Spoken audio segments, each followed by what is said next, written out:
Hey there, welcome to Contracts and Chaos. My name is Alyssa. And I'm Brenna, and we're here to tell you that you are not alone in the mayhem of our real estate industry.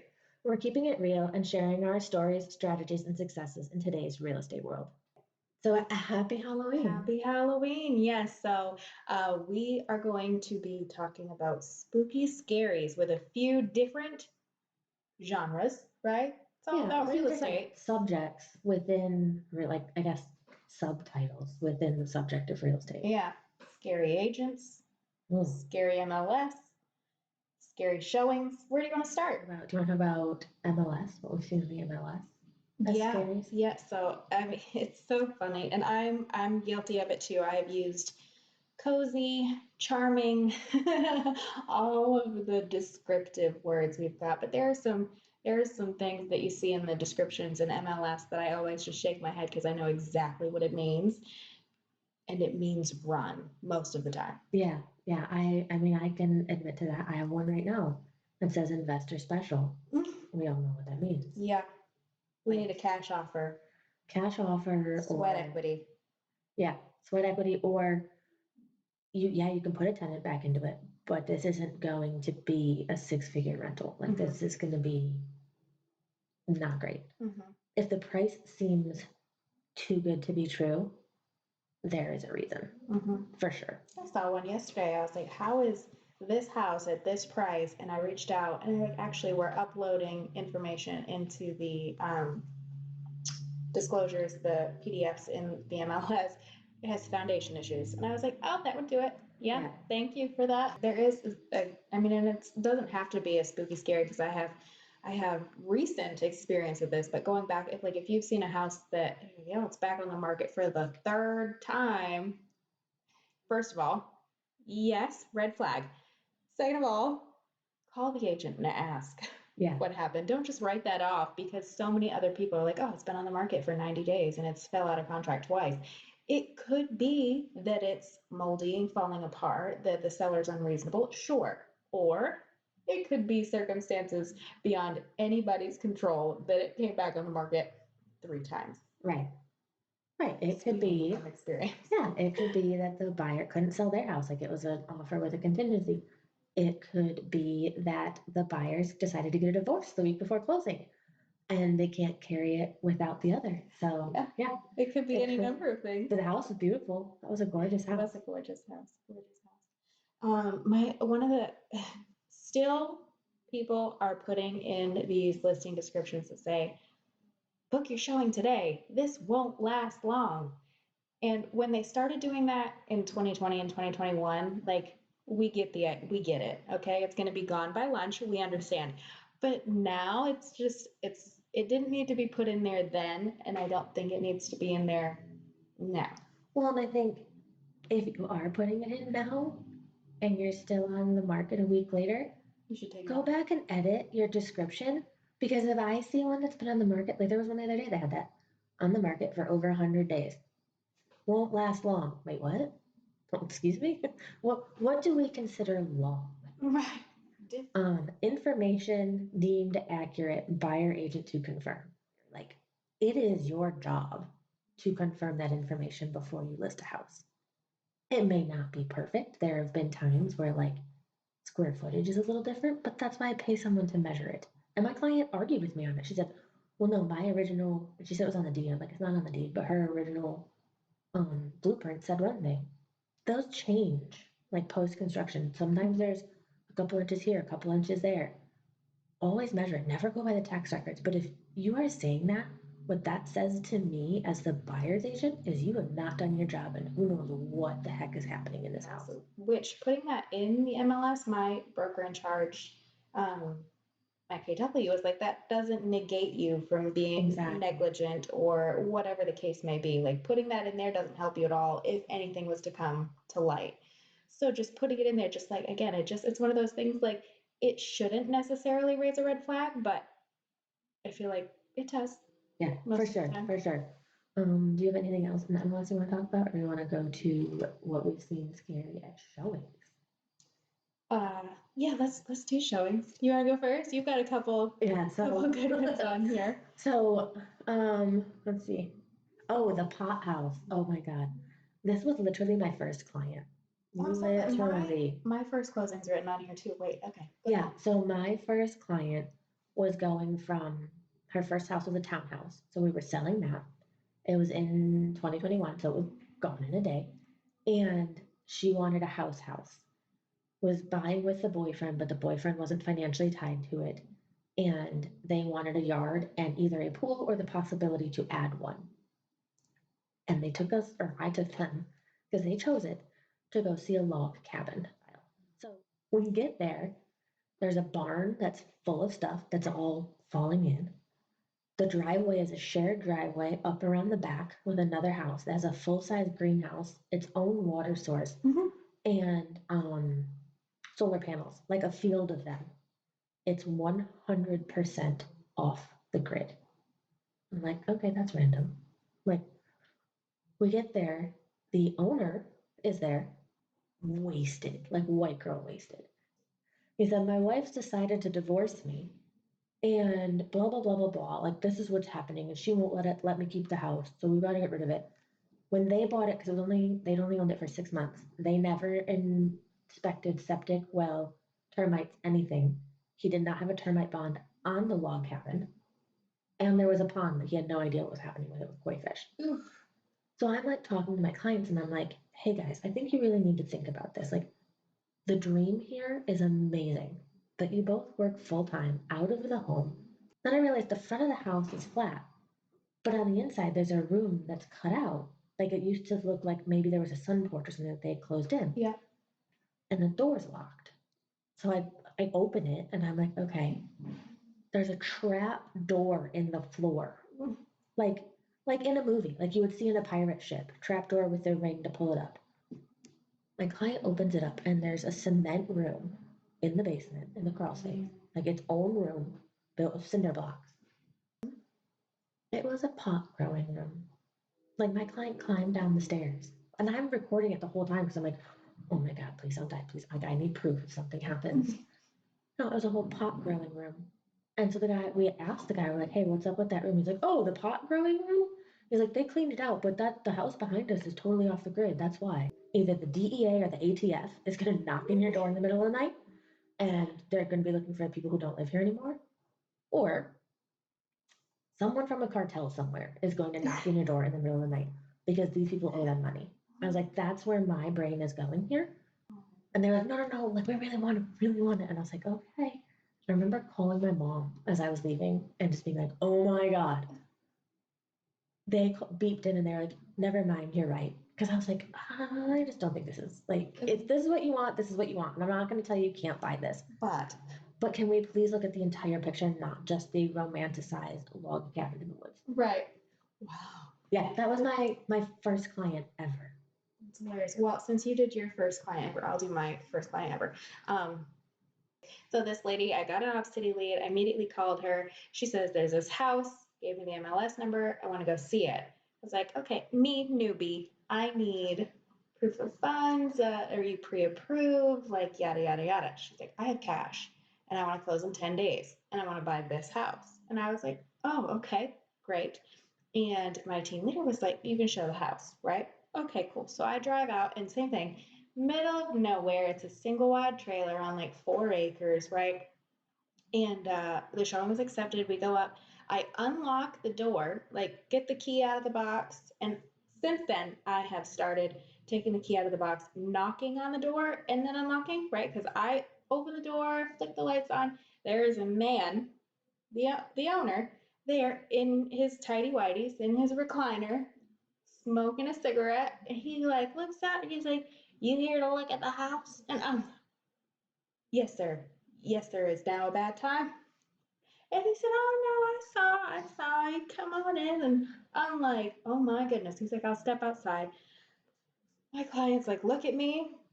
They don't look phased at all. And I'm like, I just don't know if this is how this is supposed to go. So, anyways, we tore through the house. She's like, it's not worth the list price, right? And he's standing on the front porch and he pokes his head in. He goes, no worries. He's like, the agent said that I could get this much out of it, blah, blah, blah. I got to do this. I got to do this, naming off all the things that he has to do with this money. And he's like, honestly, I'd sell it for XYZ, which was $62,000 less than the list price. Now, mind you, it was only listed at $99,000. So he was gonna sell it for like 30 something, not even. These people, the buyers, looked at me and she's like, "Can we write an offer?" And say, new agent, I have a folder in my front seat that has the offer written out, the buyer agency agreement. We spread it all out on the trunk of my Honda Civic, signed everything in his driveway, and I scanned it with my phone, sent it to the listing agent. I said, "I know you're not going to like the numbers on this, but the seller already agreed to it." We closed in 10 days on that property at $37,000. That was my first closing, and it was just That is amazing. it was like 3 weeks after I got my license. It was fun though. So I have one more, and we had gotten through listing. We were under contract. Mm-hmm.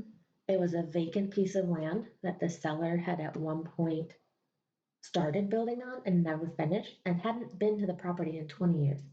So people have been dumping on it. What he had built, there was literally trees growing through it now. And he insisted that it was worth 4 times the actual value. And I needed the business, so I took it. Mm-hmm. Well, I got him under contract at the asking price. And it seemed too easy. It was a cash offer, so I didn't have to worry about anything. It became like very violent over the phone, like threats. I was started recording phone calls because I was like, no. He got sums up, got so violent and angry with me that I paid the attorney out of my commission an extra $500. Because when I offer, I'm a notary, so I will do remote closings and then bring the documents back, which is what I was going to do for him because he had like transportation issues and stuff. I no longer felt safe because in the middle of this, literally 2 days before closing, I finally ran a forewarned background check on him because who thinks the little senior citizen man is going to be, oh no, he has a very violent criminal past. And so I no longer felt comfortable. And thank God for this attorney because he was like, yep, totally understand. I've got it. And I'm going to call the police on my way there to make sure that there's someone around the corner while I do this. Mm-hmm. He signed everything, everything went fine. But it was just like, it was terrifying to the point where I wasn't sleeping. Like my face from stress got stuck, literally stuck like this. And because I was like, I don't know if he's gonna he was threatening to sue me, threatening to have me arrested, all these things. And I was just like, I don't even feel like I'm doing a good job telling this story because it was terrifying. It was a had to be there moment. Yeah. And it was just like, little old man. But then, so I guess my advice is whether they're sellers or buyers, especially internet leads, run the background check. Get the forewarn app. Some MLSs pay for it. Here, South Carolina Association of Realtors pays for it for us. Run it on everyone because some people seem super nice. My last one is just kind of like, so one of my listings recently, we took, gosh, it was almost 6 weeks for her to do some things around the house and get it ready to list, especially right now. Like, we can't just throw properties on the market and they're going to get eaten up by 50 people, you know? So I showed a house, gosh, it was a few months ago now, and the sellers were collectors and they collected Chucky dolls and everything pig, like little baker pigs, little like cookie jar, everywhere. And we walked into this house, and it was a young family that I'm showing, and the little girl was like, she was not interested, right? Because there were dozens of Chucky dolls, like Yeah, that even I mean, halls, even if you've sitting never on the seen the movie, beds. those dolls are scary. They are scary. I was like, oh, I'm going to have nightmares tonight because they were on the beds. You open a closet, there's a Chucky doll in the closet, and I was like, why couldn't we just box these up? Just put them in storage. Even if you don't have storage, just box them up so it looks like you're ready to move. Yeah, it's because it was a cute little house. It really was. The problem was for my clients, they couldn't see anything past all of the little pig magnets and the Chucky dolls. Like, that's all that they took in from that showing. So I was like, man, and sometimes I see on the MLS like some stuff in pictures and I'm like, just move it. Right. Take it out. I had a seller a couple of years ago that she had a mannequin upstairs that she would dress on the daily, that she had like the mannequin had a name like and I was like, we've got to put, I'll call her Charlene because I don't remember what the mannequin's name was. Like, we've got to put her in the closet. And she would not. And I was just like, so funny. I mean, You hey, know? to each their own. We all have our thing, but if you're selling your house, like I always tell my clients, we need to make this feel for other people like they're coming to a hotel or an Airbnb. It needs to be neutral. Yeah, we're promoting a product at this point. This Right. isn't the memories, the home that you've made it over the years. Like this is somebody else's new beginning. Exactly. And that's what we try to. Yeah. Right. Let's start with scary agents because one of my like favorite real estate things is when you see the business card or their for sale sign and then you meet them and you're like, oh, you haven't updated that in 20 years. Okay. I got that for the first time the other day. Did you? Yeah, I went to that Empowering Women luncheon and gave out my business card, and some lady goes, "Who's this?" And I was like, "Oh, it's me. I know my hair looks different." She's like, "Doesn't look anything like you." That picture is less than 6 months old. Very controversial. I don't even have printed business cards, so. I have them for situations like that, but I saw a tip in one of our trainings the other day that even instead of using the QR code, which is something I utilize but have not found to be that successful with, that with the way the new iPhone software is set up, make sure your contact card is amazing and like build a separate one. I have a separate one that's Alyssa Correa Realtor. It's gorgeous. And they said instead of just giving them your QR code to gather their information, be like, hey, let me text you my contact. Mm-hmm. And I was like, that's a genius way to do that because then it gives me their phone number too. That's what I do. Yeah. Yeah, that's gonna be my thing. Like I'll keep some business cards for situations like that. But yeah. People I know were just talking about where to get business cards printed, and they asked me, and I was like, I haven't printed business cards in 2.5 years. Yeah, I just had some made when I switched firms because obviously in case I needed some, but they're not something I carry. Like I have them in my purse because actually I saw listing notes today, MLS, please leave card. I don't understand that. I really don't get that. Might be. So for me, I know that I had a seller once, an older gentleman, and he wanted a showing to like leave a card so he knew that they actually came to the property. I can understand that because I did just have, well, I have a listing where it's vacant. And a lot of people are not showing up when I check the super box. Yeah, and I'm like, oh, okay, well, I guess it's okay that it's vacant, but that's also I don't do overlapping, which maybe I'll change it to. But so now you've taken a showing away from somebody else. Yeah.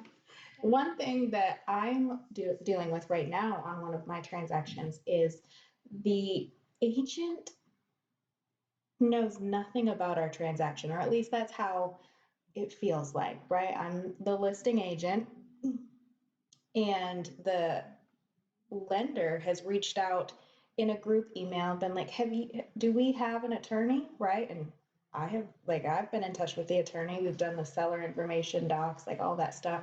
And the lender's like, I have no information. We're like 2 weeks out from closing. And so I like respond and include the information and still nothing from the realtor. And 2 weeks later, she replied and said, I'm so glad you shared the information. Where are we on this? They haven't scheduled an inspection. We'll talk about that too. And no, nothing. And I'm just like, this is bizarre. That's really bizarre. Like, it makes me wonder, is she so busy with business that she maybe should hire a transaction coordinator? Maybe, because that's the appraisal I told you about this morning. Like, she didn't know that the appraisal had been ordered, that the appraisal was even done. None of it. It was just like, maybe it made me feel like, I'm like, wow, maybe I'm just like in everybody's business about everything always. But right. Well, and like, I think that brings us to a topic we need to cover in another episode of how to stay organized during a transaction on either side as the buyer agent or the seller's agent. Like there's so many tools, especially free ones. Like I utilize Trello. It's a checklist. And when I'm under contract, I log in every day to see, okay, where are we at with things? Have we found this? Like, and then if we haven't, I put a reminder in my calendar. Yeah. Like with like an emoji so it pops out and I know. you have to do this. I feel like you can't over communicate, No. and even the people who don't need a lot of communication, they're like, wow, like she is a rock star, like I've not had to ask a question one time. Right. I feel bad when they do ask a question. I'm like, oh, actually, that's a good question. Right. Let me find out. Yeah, I fell victim to this yesterday. New buyers, they want to be closed by December, so I was like, okay, we gotta get hustling. Didn't think about the fact that they're from out of state and didn't walk them through a buyer agency agreement. So when I sent it, he got real offended because the state they're from doesn't require one. Right. So I had to step back at the showings last night and be like, hold on, like, let's talk about this. I'm sorry. I forget you're from out of state. This is a normal thing here. And here's what it says. Here's how I apply it in my business. So yeah, that communication is important. It is Listing great, agent, buyer especially agent. I've worked with a hefty handful of out-of-state people the last couple of years, and it's so crazy to me how different every state is. I'm working with somebody from Florida too, and her listing her condo, like the things that don't apply here in North Carolina, and then explaining to them buyer agency agreements and due diligence of all things is just so funny because they've never heard of it. Yeah, yeah, it's interesting. Correct. Here's also an agent scary. When someone asks you like what happened, why did it fall out? Don't tell the people at the open house what the previous contract price was. Like she laid it all out. I knew everything. Another one I guess I would say to everybody out there is get the listing and then you ghost, don't be a ghost on Halloween. Yeah, don't be a ghost. Sign that agreement and then you never hear anything from them again until you have an offer on the table. And I had a listing a couple of months ago that I was the second person to list the house, and they hadn't had any. I asked what their feedback was. Was it too high? Did it need repairs? Like, what was the information that they received? And we didn't. Did you have showings? Yes. You don't know what they said? No, they didn't write an offer. And that's all. That's all they knew. And I was like, okay, so we just started from square one, but like, right. Like I always, no matter what the feedback is, when showing time says you have feedback, publish. Mm-hmm. And then like you, every Monday, I come in and I don't normally like give them like a written out. I do a screen recording of showing time to say, here's how many showings, here's the percentage of what those feedbacks look like, here's the written, and this is what I think we need to do. And I actually need to do mine today because yesterday was a little crazy. But my sellers know, like every Monday or Tuesday, that will come through, and then that's where I open to say, okay, I think we're on the right track price wise, or I think we need to make this adjustment. What do you think? Where are we at with things? And I can't imagine just like even one of my clients went out of town and I went over and checked out her house because I was like, let's just double check and make sure everything's okay while she's on vacation. And she thanked me because I sent her a video. I was like, hey, I'm over here, was taking some video for social media while you're gone. And like, I didn't go in the house. I just wanted to show the great view in the backyard. But she was like, oh my God, thank you. Like, I feel better knowing someone's paying attention to my house. And I was like, oh, that wasn't my intent, but yeah, you're welcome. Yeah, it's expectation management too, having those conversations on a regular weekly basis. Right now, we're moving, from a momentum, a speed-based market from the last couple of years back to a skill-based market, Very skill much and so. strategy. So having those conversations, even over the last 2 years, I know things were flying. They didn't really need a weekly update because we weren't on the market for a week. Right. But now, like, here we go. Here's the information that I have for you. I think we're good for a week. If it's been only 1 week on the market and everything else stays on market before going under contract, is it like 24 on average? I'm not worried after the first weekend. Right. It's just wait. Yeah. Wait it out. Yeah. And I think that brings back to like, don't be a ghost. You have to communicate with your clients because then when you do get that listing and it does finally close successfully and they give you a review, we want that to be positive because that review is going to help lead to further business. Right. Yes. Happy trick or treating. I hope this is something we should have talked about, but I think we need to use it in the next episode, maybe for the next upcoming holidays. I hope you are doing something tonight to promote your business in your neighborhood. even if it's just wearing a Realtor t-shirt or something like that. Like, don't be cheesy and attach your business card to the candy you're handing out Oh, to no, kids. don't do that. Like that's awful. But do something. Like I'm partnering with an insurance agent and a mortgage broker. We have a photo op set up. We have a yard card set up in her yard. We are handing out Jello shots to the grown-ups and candy to the kids. Oh, fun. And just as a like, hey, we're here. There will be nothing branded. Nothing. Like I've told them, if that's what you want to do, I'm out because this is not. But I hope you are doing something to leverage this holiday for your business because this is an easy one. There's lots of ways you can get in there. Yeah, for sure. Well, we'll be back next week, Tuesday. So yes, come see us every Tuesday. Touch. We'll see you guys soon.